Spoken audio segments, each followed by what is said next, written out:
My name is Terry Coles and I'm International Living's Portugal correspondent.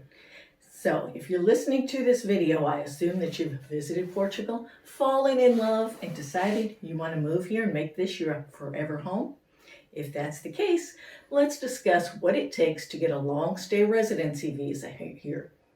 First of all, the good news if you're just visiting Portugal, you can stay for up to 90 days on just a valid passport. But if you want to make this your home and you want to stay here longer than 3 months or 90 days, then you do need to apply for a residency visa. Now, the most common residency visa that my husband and I and most of us here are living on, it's called a D7 visa. In the US, it's called a Type 1. The way this process starts is it used to be you went to one of 3 embassies in the US, depending on where you lived. There's one in Washington, D.C., one in San Francisco, California, and one in Newark, New Jersey. And you'd have to follow a list and find out which one applied to where you live. But in recent years, Portugal and these embassies has teamed up with a third-party company called VFS Global, which actually makes it easier. You can go onto their website, you can give you the link to that in a few minutes, and you can find out the list of exactly everything you need. Keep in mind that things in Portugal change quite often, and whatever I tell you now could change within a few months. And let's say this video goes out and it stays out there for 6 months or a year, things will certainly change in that amount of time. So definitely refer to the websites that I'm going to tell you about in a few minutes. So with the D7 visa, this is meant for retirees, people that are self-employed, digital nomads. In other words, people that don't need to come and take a job in Portugal, because for that you need a whole different type of visa. So in order to apply for this, you go onto the VFS website and they will tell you all the requirements. So basically, you have to prove that you have the amount of about 10,000 US dollars and put it in a Portuguese bank account, which is required before you apply for the visa. That's part of the process.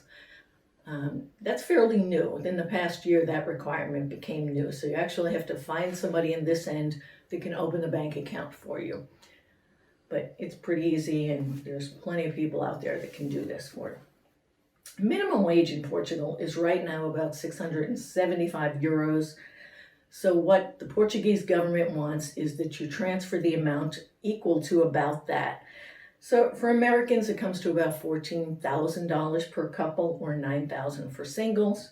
For Canadians, the amount is about $16,000 or $10,000 for a single. The cost to apply for this visa is not expensive. It's about $150 at the current rate. You can do it all yourself. You really don't need a lawyer, but if you prefer to get one, we can also help you find one that can help you facilitate the process. But even if you hire somebody to do this, you still have to do a lot of the footwork. You have to gather many documents, like an FBI background check. For Canadians, you have to have that done with the Royal Canadian Mounted Police. You have to fill out a statement why you want to live in Portugal. You have to show that you have proof of health insurance in Portugal for at least a year. You have to show that you have proof of accommodations in Portugal for anywhere from 6 months to a year. Again, that keeps changing with the different consulates in the US. So if I tell you 6 months and you go to one of the consulates, they may say a year. So that's forever changing too. But basically, this is for a visa. Portugal wants to know that you want to stay in the country. Now, the requirement for this visa is you have to be in Portugal for at least 180 days out of every year. So that's about 6 months. So if you're looking to just come here for a few months at a time and leave, you're better off staying on the tourist visa, because Portugal does want to see that you're invested in the country and you plan to stay here. One of the benefits of this visa is it allows us free travel throughout the Schengen area, which is most of the European countries that most people want to visit.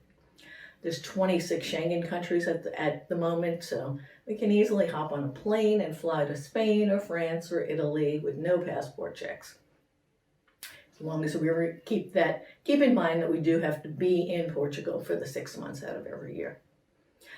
So once you apply for this, and you have to apply within 1 to 3 months of coming to Portugal, You have to gather all the documents, apply. Once you get approved, you will get a visa stamp in your passport, which will allow you to come to Portugal and remain for up to 4 months or until your appointment with SEF. SEF is the Border Patrol service that we all have to deal with on this end.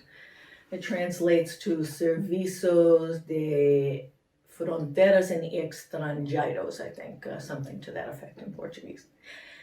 But so once you get on this end and you get approved for your visa, you actually go in person, you sit down, they go through all your paperwork. And your first visa will be good for 2 years, I believe. But again, they're changing that. It used to be 1 year, then they've extended it to 2 years. And in the past year, because of all the problems with the pandemic, a lot of this was being done online and not in person. Like we were just able to renew ours and it was all done online. Typically, when you go to renew after 2 years, you have to sit in front of a SEF agent. Again, you have to show your passport. They will look through it to make sure you have not been out of Portugal for more than 6 months. Again, you'll have to show proof of finances, that you can support yourself here, that you're not here to take a job from a Portuguese person. Some great websites to go to is VFS Global, and if you put the word Portugal in it, it will give you the direct contact to all the links you'll need for the visa here. And also SEF, that's S as in Sam, E as in Edward, F as in Frank, Portugal. Now, if you use Google Chrome as your browser, it will translate any website you pull up into English or whatever your preferred language is. So we use it a lot because we don't want to read in Portuguese all the time, even though we do understand much of it. Now, if money is no object and you want to come here and make an investment in a property or a business, you can go for the Golden Visa. Now, do keep in mind also the Golden Visa is changing, and it's not being allowed in the popular expat havens like Lisbon, Porto, and parts of the Algarve. The reason for this is because foreign investors are coming in and they're buying all the property, and the poor Portuguese people can't afford to buy homes here anymore. You do need to have a lawyer to go through the Golden Visa process. It's quite expensive, and it's also expensive to renew. The benefit of that a lot of people are sold on is they only have to stay in Portugal for 7 days the first year. I believe it's 2 weeks after that. So if you want to come and go a lot and you have a lot of money and you can afford to do this, more power to you. So with the Golden Visa, the most common way to get it is to buy a property valued at 500,000 euros. And at the current exchange rate, that's about 588,000 US dollars or 735,000 Canadian dollars. Now in some of the outlying areas that are less populated, you can buy a cheaper property valued at about $330,000 that needs rehabbing. And keep in mind that some of these properties that need rehabbing are going to need a lot of rehabbing. And I always recommend not to buy a ruin. It may sound romantic to buy a cheap ruin and renovate it, but sometimes these ruins are tied up in family problems and there's not proper paperwork and documents to go with them. Just be aware of that. Another type of visa is a student visa. If you're coming here to enroll in a university full-time, that's another possibility. There's also a startup visa for people who want to make an investment in the country. I can give you a link of a website for here to find out about that. It's called beportugal.com. beportugal.com. Oh, another few things on the Golden Visa that I mentioned. You can also make an investment in the country, valued at about $350,000, or you can transfer that amount to a bank.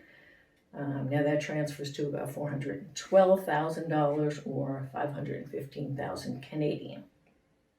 You can also invest that much in the arts or start a business that creates 10 new jobs in the country. Again, this requires a lawyer, do your due diligence and lots of research. Another one is a work visa, but be forewarned.